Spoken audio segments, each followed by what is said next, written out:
जि फासिनि अर्डारमोन बिथांमोननिया नाथाय दिनै बिथांमोना फासि जानाय नंलिया। खुलुमबाय रायजोफोर, आंनि गोदान भिडिअ'आव नोंथांमोनखौ बरायनो थाबाय जे बे भिडिअ'आ ओरैबायदि जागोन दा एक्स एनडिबि बिदा गिदिरफोरनि एक्स एनडिबिफोरनि जेन हाइनास एन्ड नन हाइनास जेन'बा दा केसा मा रोखोमै सोलिगासिनो दङ, अब्ला जोङो मोनसे बिसिनिनो मोनसे दैदेनगिरिफोरनिफ्राय जोङो खोनासंनानै लागोन। अब्ला सोरबाफोर चेनेलाव जुदि गोदानब्ला नोंथांमोना चेनेलखौ साबस्क्राइब खालामनानै ला, आङो बेखौनो गुरै खावलायग्रोनाय थाबाय। rimwnlangनि जेन'बा माखासे नै दा गुवाहाटि हाइकर्ट केसाव थाबाय थानायनि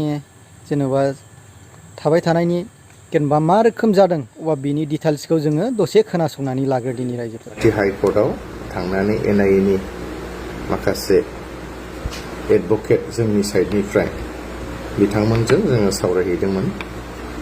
बे सावरायहैनायाव जोङो मोनथिनो मोनदों जे बै समाव कनभिक्ट जानाय जि फासिनि अर्डार मोननाय बिथांमोननि सायाव दा एडभकेट बिथांमोना जोंनो क्लियारलि भाबै खोन्थादों जि फासिनि अर्डारमोन बिथांमोननिया नाथाय दिनै बिथांमोना फासि जानाय नंलिया होननानै। जों जोबोद गोजोननाय मोनदों बे बाथ्राखौ खोनानानै। आरो बेजों लोगोसे जोंनो खोन्थाबावदों जे नोंथांमोननि जि फरामनि नारा नाथा खामानि मावनाय बे खामानियानो जोंनि जि खामानि मावनाय बेयाव हेफाजाब होफैदों होननानै। आरो बेखौ सावरायनायाव जों थांफादोंमोन, भिक्टिमाइज फेमिलिनिफ्रायबो जोङो लानानै थांफाखादों, बिथांमोनाबो मोजाङै मिन्थिगौ। आरो बेनि अनगायैबो जोंनो गभर्नमेन्टआ दिनै मा बाथ्राफोर फोरमायदों आरो दिनै केसनि सायाव माबायदि गभर्नमेन्टनि साइडनिफ्राय इनिसिएटिभ लादों बा लासिगोन बेखौ जोङो बिथांमोन एडभकेटफोरनो जोङो खावलायदों। आरो फैबाय थानाय समाव जिखुनु हियारिं जायोब्ला जे मोनसे स्ट्रं भाबै नोंथांमोना हियारिं टाइमाव जेन बाथ्राफोरखौ बुङो होननानै जों बिथां एडभकेटमोनखौ खावलायबोदों। बिनि उनाव जोङो मानगोनां आसामनि एडिसनेल चिफ सेक्रेटारि हम एन्ड पलिटिकेल मानगोनां तिवारी सारजोंबो जोङो सावरायलायदों। आसाम आयेन आफादनि बुंथिगिरि मानगोनां बिस्वजित दैमारि सारनि दैदेननायाव दा बेयाव जों सावरायनाय जादों जे जोंहा एनआइए केस हिसाबै गोबांथार पेन्डिं जानानै दं, माखासे ट्रायलाव दङ, माखासे आन्डार ट्रायलाव दङ। दा बिथांमोननि केसफ्रा जेन थाबैनो मावफुंजायो, बिथांमोनाबो जेन जोंबायदि थाबैनो उदां अख्राङाव नुजाफैयो, गाव गावनि बिसि फिसाफोरजों बा न'खरनि मानसिफोरजों लोगोफोरजों जेन मोनसे मोजां रोखोमै संसार जाफैनो हायो, बेनि सायाव जोङो सावरायदों। आरो गासै बाथ्राफोरखौ जोङो मानगोनां एडिसनेल चिफ सेक्रेटारि हम एन्ड पलिटिकेल बिथांजों जोङो सावरायलायदों। जिहेतु जोंहा गोबां केस सालाय थाखा फैसा जेबो गैला। दा बिदि हिसाबै बेयाव मोनसे थांखि लानाय जायोदि गभर्नमेन्ट साइडनिफ्राय आसाम गभर्नमेन्ट साइडनिफ्राय जेन थाबैनो बे सानसे साननैनि गेजेरावनो पिपि बा पाब्लिक प्रसिकिउटर सासे एपइन्टमेन्ट होनाय जाथोंसै। आरो बेनि गेजेरजोंनो बेसेबांनाखि जोंनि एडभकेट जोबोर गोजोनथाव आसा खालामदों बावैसो साननि गेजेरावनो जाय बिथांमोना एनआइएआव दङ बिथांमोननि खामानिफ्रा माने मावफुंजागोन आरो बिथांमोनाबो जेसे हायो थाबैनो जोंजों लोगो मोनफैलायगोन होननानै। दा बेबायदिनो जोंनि नारा नाथा नाजाथाबनायनि गेजेरजों खामानिफ्रा मोनसेनि उनाव मोनसे जानायनि लामायाव थांबाय थादों। आरो बेजों लोगोसे जोङो सावरायबावदों जे मार्टियास केसनि सायाव। दा मार्टियास केसनिया जाहैबाय दिनै गोबां मानसिफ्रा दिनैसिम जोंनि जाय अरिजिनेल मुंख्लं बा बिर जोहोलावफोर बिथांमोननि मुङाव दिनैसिमबो गोबां भेरिफिकेसन जायाखै जों मोनथिनो मोनदों।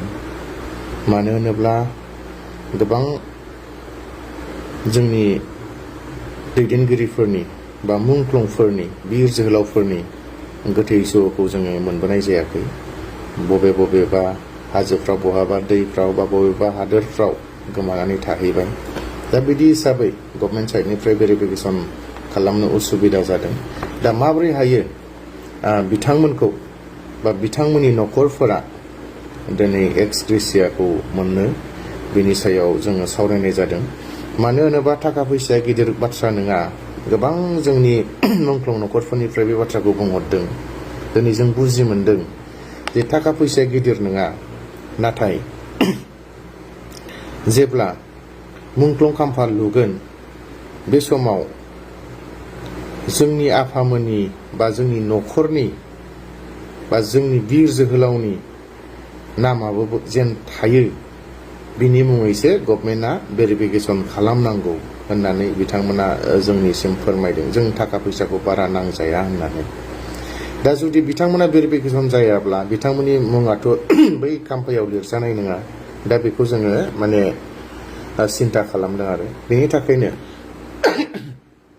जेन रावबो थालाङा बेखौ लानानै जोङो गभर्नमेन्टजों सावरायनाय जादों आरो गभर्नमेन्टनिफ्राय बे बुस्थुखौ बिफिननाय जादों।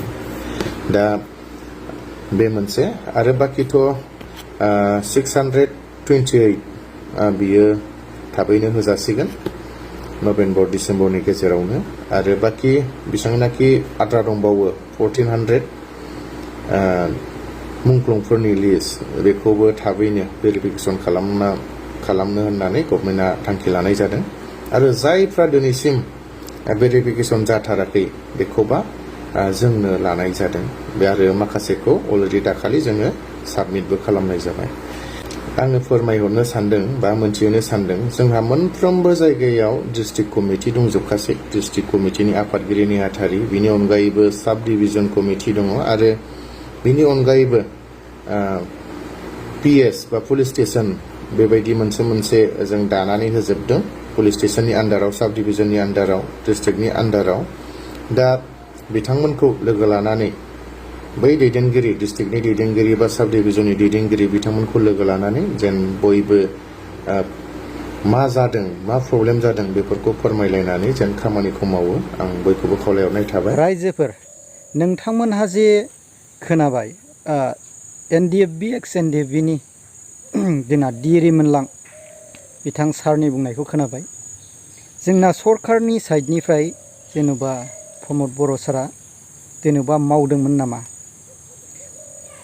दा एक्स NDFB इउनाइटेड फ्रन्टआ जे गावसिनि जे बिग्रायारि जेन'बा जोंनि बर'फोरनि थाखाय जे सिगाङाव दावहा नांबोदोंमोन, जोंनो बर'नि थामोनथायनि थाखाय दावहा नांदोंमोन, बेखौ जे खोनाबाय। जेनेबा सरकार साइडनिफ्राय जे जेसेबांनाखि जेन मावबाय थादोंमोन नामा बेखौ दे क्लियारैनो मिथिबाय।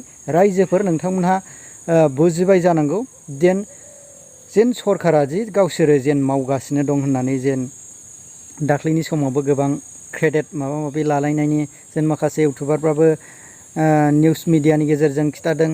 जेन'बा रायजोफोर, नोंथांमोना दा क्लियार भाबैनो एक्स NDFBनि rimwnlangनि खोथानायजों नोंथांमोनहा खोनाबाय। अब्ला रायजोफोर, नोंथांमोनहा मा सानदों कमेन्टनि गेजेरजों फोरमायहरब्लानो